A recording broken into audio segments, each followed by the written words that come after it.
carro, motor! Meu filho, esse carro vai pra onde, hein? Tô atrasado, meu irmão! Leva, motor! Olá, eu sou Marcela Marconi, uma das criadoras do Observatório da Mobilidade Urbana de Salvador, e este é o nosso podcast. Sejam bem-vindas e bem-vindos ao nosso programa. Neste episódio, a engenheira e mestre em transportes Aline Prado, coordenadora do nosso acervo de mobilidade e gênero, entrevistou Adriana Santos, representante do movimento Vai Ter Gorda, coletivo suprapartidário formado majoritariamente por mulheres que luta pelos direitos humanos e contra a gordofobia, dando visibilidade às mulheres gordas por meio de intervenções urbanas e incidência institucional.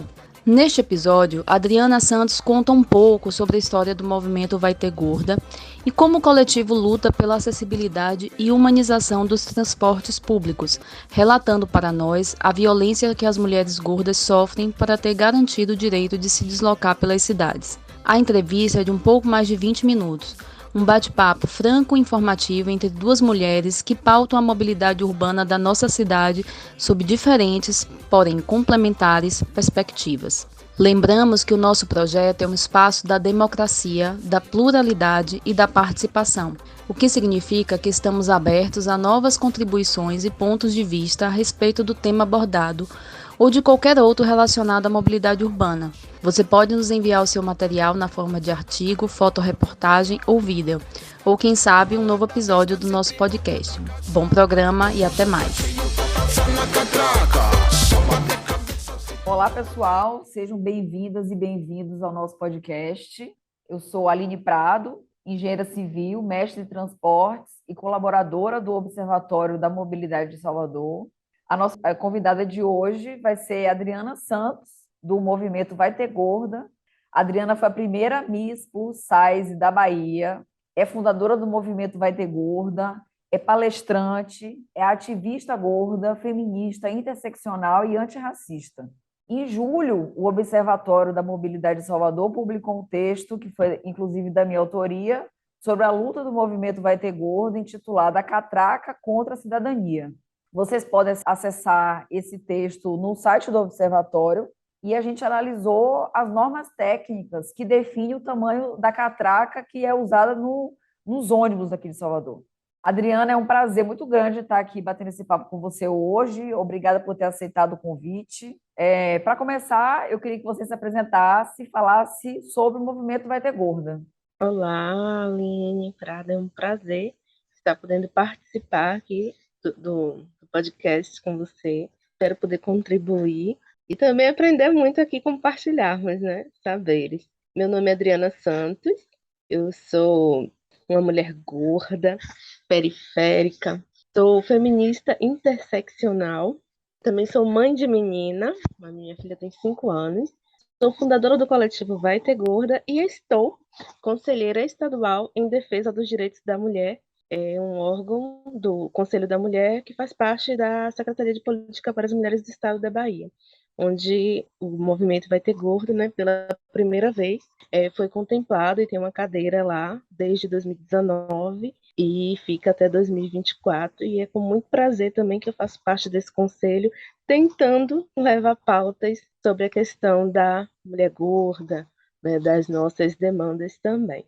Queria falar um pouquinho também sobre o movimento Vai Ter Gorda, que surgiu aqui na cidade de Salvador no ano de 2016, e ele surge da necessidade de falar sobre a gordofobia. Eu sempre fui mulher gorda e sempre senti essa falta de representatividade, de política pública, de um espaço também dentro da moda para as mulheres gordas. Foi de todas essas insatisfações, né, que também fez repensar e tentar ver uma forma de criar algo para que chamasse mulheres iguais a mim, né, mulheres gordas, para a gente debater assuntos de cotidiano, né, as nossas insatisfações, nossos anseios. E foi daí que eu já, uma mulher, né, grande, já adulta, que surgiu o movimento Vai Ter Gorda. A gente marcou para fazer um ato ali na Praia da Barra, aqui em Salvador, um dos principais cartões postais da nossa cidade. E a gente reuniu cerca de 20 mulheres nesse dia. E como foi um evento, né, digamos assim, bem divulgado na mídia, a gente, por não ser algo muito comum, né, um evento de mulheres gordas numa praia, isso causou muita curiosidade também de banhistas, de estudantes, né, jornalistas, da própria imprensa. E nesse dia do nosso ato, acabou que muitos estudantes e jornalistas foram prestigiar nosso evento e fizeram cobertura fotográfica, fizeram algumas matérias. No dia seguinte, estampamos as capas dos principais jornais de grande circulação aqui na cidade e no estado da Bahia. E daí, então, a gente não parou mais a nossa luta pelo empoderamento, pela acessibilidade, pelo direito das mulheres gordas, em especial nós mulheres, né, por eu ser uma mulher feminista. E isso não quer dizer que os homens não sejam bem-vindos ao coletivo Vai Ter Gorda, eles são bem-vindos sim, mas as nossas pautas são majoritariamente formadas por mulheres, né? Mais de 80% do grupo é formado por mulheres, e a gente vem aí nessa luta por mais direitos e acesso para as pessoas gordas. Adriana, acho que você já falou também sobre os estímulos que fizeram você iniciar esse movimento, né? Você já falou muito bem, aí, inclusive. Então, eu vou pular para outra pergunta. Nos protestos que vocês fizeram, a gente viu, pelo menos como a gente aqui está focado muito em mobilidade urbana, chamou muita atenção vocês segurando alguns cartazes sobre o projeto de lei 303 de 2019. Sim, sim. Isso eu vou completar, principalmente sobre o estímulo, né, da criação do Vai Ter Gorda, só para completar mesmo, que a ideia surgiu de algumas postagens que eu fiz de foto minha de biquíni. Isso foi numa virada de ano, e essas fotos repercutiram bastante na internet. Não era comum ver uma mulher de biquíni postar uma foto, né, na internet. E aí chamou a atenção de várias mulheres gordas. E aí a gente marcou para fazer esse encontro, né? Foi daí então que tudo começou, mas foi através dessa foto, da viralização dessa foto na internet. E aí tive o prazer de conhecer mulheres muito que até hoje fazem parte da minha vida, da minha história de vida. Aí você me perguntou sobre o projeto de lei 303 Isso, barra 19. exatamente. Bem, aí em janeiro a gente fez, né, 6 anos de atuação do movimento Vai Ter Gorda, e fomos para as ruas com alguns cartazes. E dentro desses cartazes a gente colocou alguns projetos de leis, algumas frases de empoderamento. E a PL 303/19, ela é conhecida aqui em Salvador e já passou também para outros municípios como a Lei das Catracas dos Ônibus em Salvador, onde essa violência, né, à saúde mental das pessoas gordas, das mulheres gestantes também. Infelizmente, esse projeto de lei está arquivado devido à falta de interesse político, né? E também, pelo que eu tomei conhecimento já, né? Recentemente, eu estive na Câmara de Vereadores. A lei não foi sancionada, ela foi vetada pela prefeitura, né? Infelizmente.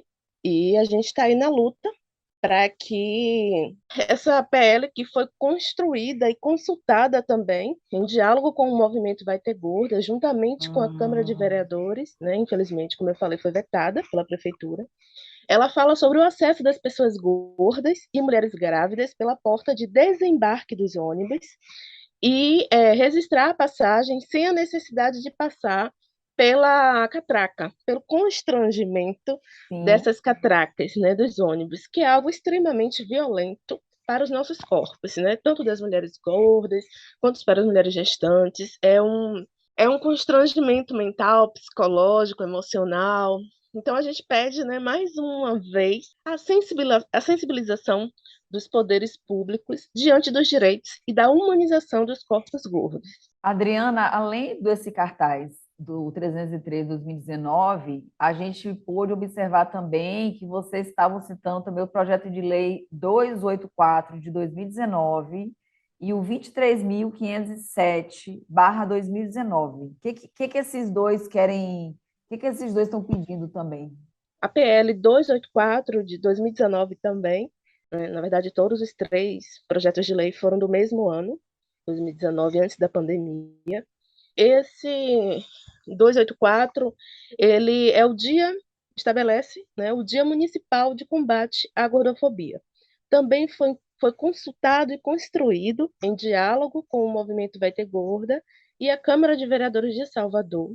Infelizmente, também encontra-se arquivado por falta de interesse político, mas a gente está aí, a gente já fez recentemente uma ida, né, uma visita à Câmara de Vereadores também para saber como anda, né, como está essa PL, e ela só está arquivada, aguardando um momento, né, para a gente retomar as discussões sobre a PL 284 de 2019.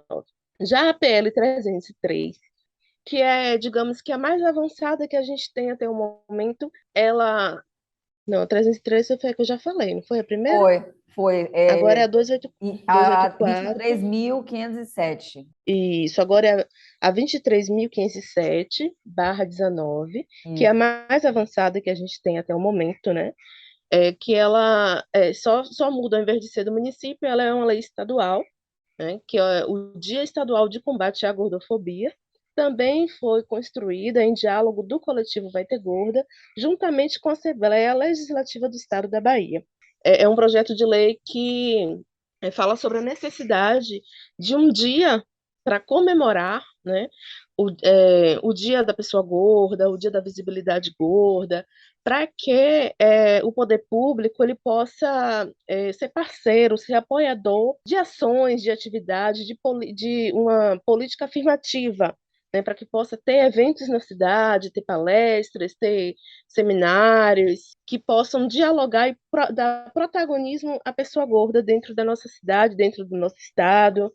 Eu só vou fazer um parênteses aqui, que existe um estado, né, que já está bem mais avançado, algumas questões relacionadas a leis anti-gordofobia, mas toda a construção brasileira sobre movimento anti-gordofobia nasce aqui em Salvador, né, e eu fico feliz em saber que outros estados, outras cidades estão engajadas na luta anti-gordofobia, porque a gordofobia não é só coisa de Salvador, nem só coisa da Bahia, é uma coisa mundial, né? E a gente precisa realmente estar lutando por todas essas pautas e suas interseccionalidades também, né?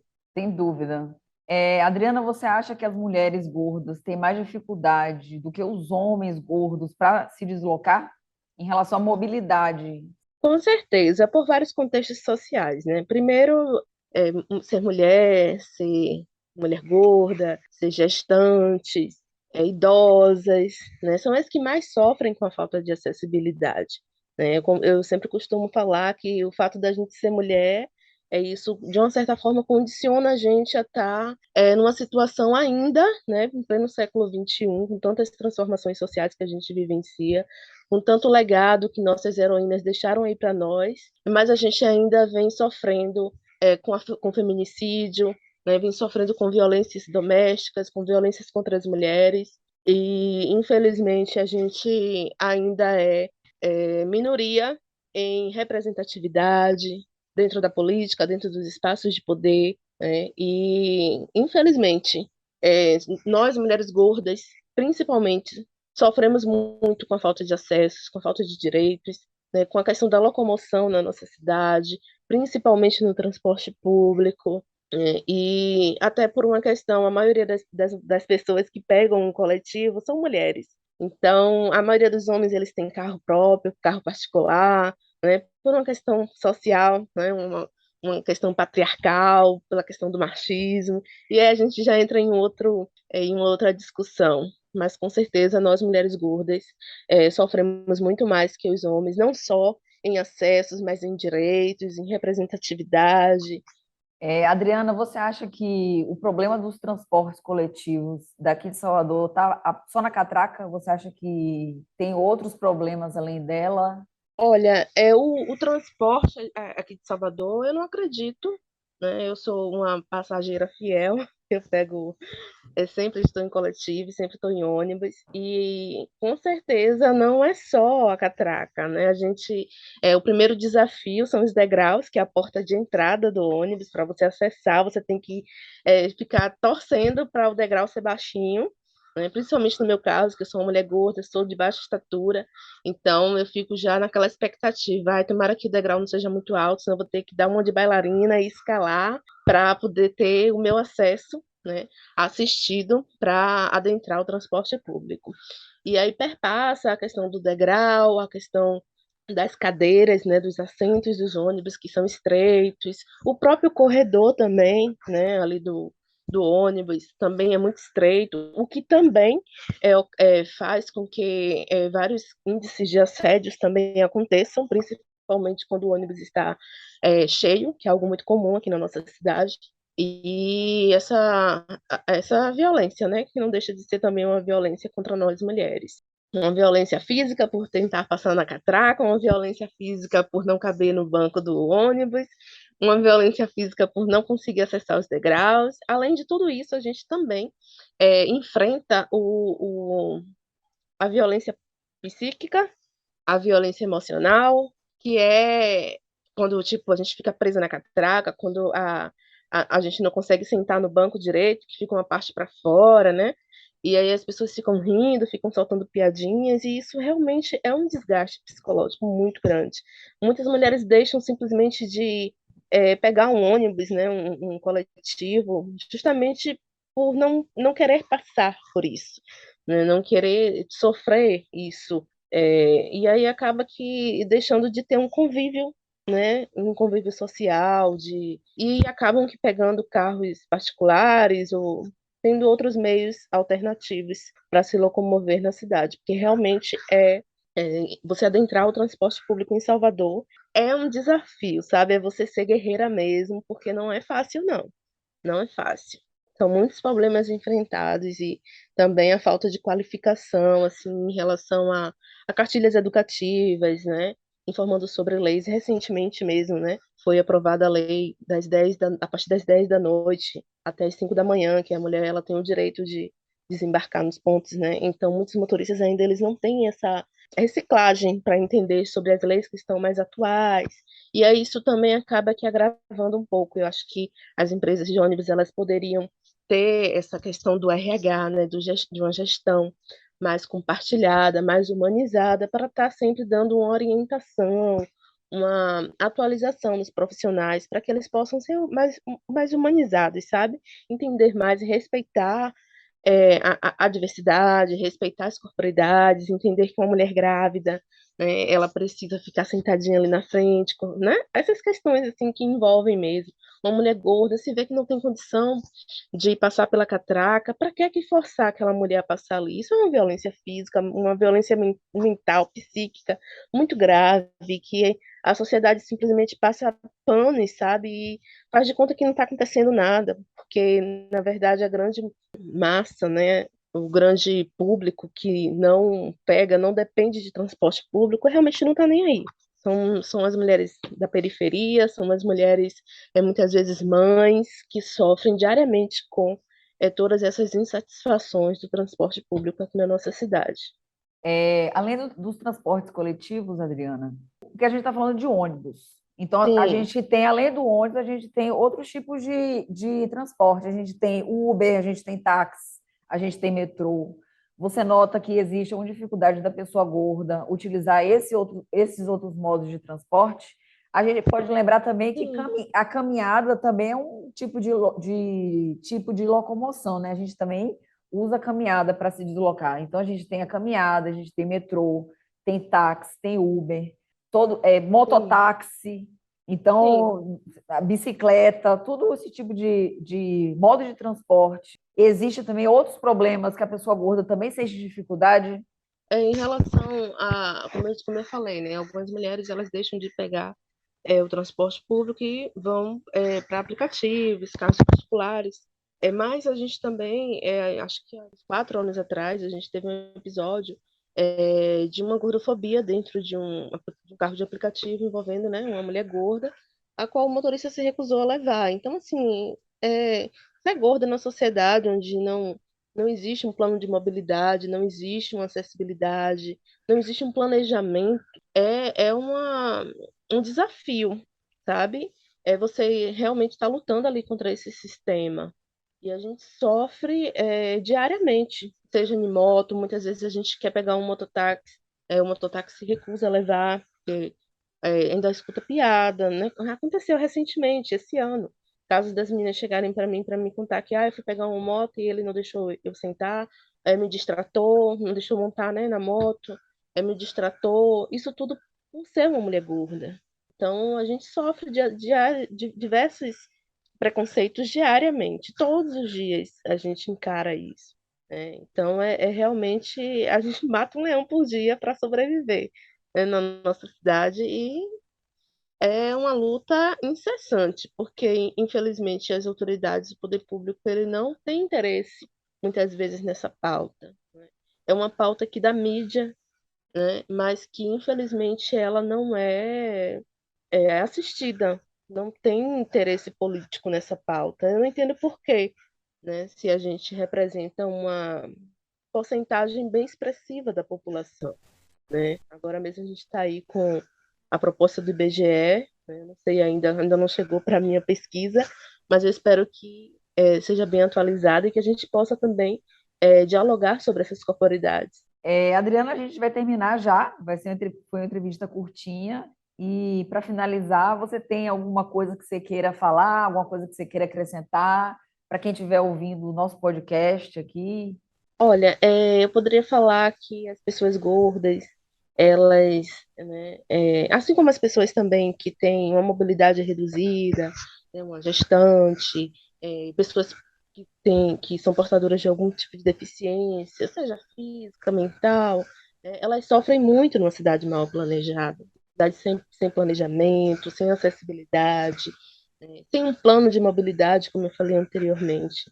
E além dos transportes coletivos, né, principalmente os ônibus, que são os piores dilemas que a gente vive nessa cidade, a gente sofre também com a falta de acessibilidade nos cinemas, nos teatros, nos ginásios, nos banheiros públicos, nos provadores de roupas, inclusive dentro de shopping centers, né, em lojas de departamentos, em clínicas, em postos de saúde, sabe?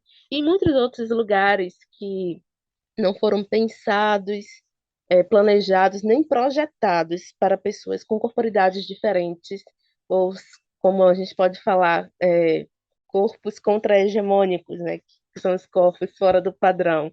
Então, assim, é essa luta aí, né, para que a gente possa se unir enquanto seres diferentes, né, para que a gente possa encontrar um denominador comum, para que a política enxergue que a gente precisa também ser incluído, né, enquanto cidadão, enquanto ser humano, porque a gente paga imposto como qualquer um outro cidadão. Então, a gente está realmente engajando nessas lutas e entender que não é porque eu não, que eu não sou magra, né? Mas, assim, não é porque eu sou magra que eu vou ser contra uma pessoa gorda que está lutando pelo seu direito, sabe? Eu ter empatia, eu entender que aquela pessoa ela necessita daquele direito e a gente lutar pelo direito que cabe ao outro também, né? O meu direito ele termina quando o seu começa, sabe? Então, assim, é a gente ter essa empatia, essa sororidade, principalmente entre nós mulheres, tá tendo essa interseccionalidade, você se colocar no lugar daquela mulher e entender a demanda dela, sabe? Eu sou uma mulher negra, eu quero uma pauta que fale sobre a mulher gorda e negra. Eu sou uma mulher gorda lésbica, eu quero uma pauta que fale sobre a mulher gorda e lésbica, sabe? Eu sou uma mulher gorda e trans, eu quero uma pauta que fale sobre isso. Então, assim, essa representatividade que a gente busca, essa inclusão que a gente tanto quer na sociedade. Então, eu queria deixar essa mensagem, né, de conscientização para todos nós, para que a gente possa ter mais empatia pelo direito do outro também. Porque a sociedade, o mundo é grande, tem espaço para todo mundo, né? E a gente precisa realmente atender, principalmente os mais excluídos da sociedade, as pessoas que não têm essa representatividade, né? Simplesmente muitas vezes, só surgem quando é de interesse político para alguém, sabe? Então, não tem que ter esse jogo de levantar uma bandeira só quando está na política. A gente tem que realmente concretizar essas leis, fazer com que o direito do outro ele realmente possa existir, né? Para ele ter essa lei, esse direito assistido e que isso realmente seja de fato efetivado, né? Não adianta ter uma lei e essa lei não cumprir. E a gente tem que cobrar a efetivação das leis. Muito obrigada, Adriana, pela sua participação. A gente encerra aqui o podcast. Agradeço a quem ouviu e fiquem acompanhando o nosso site, nossas redes sociais. Muito obrigada. Obrigada, foi um prazer.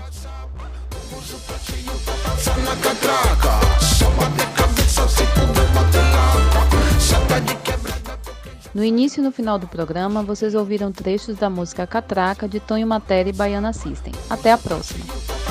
Catraca, só bate cabeça se puder.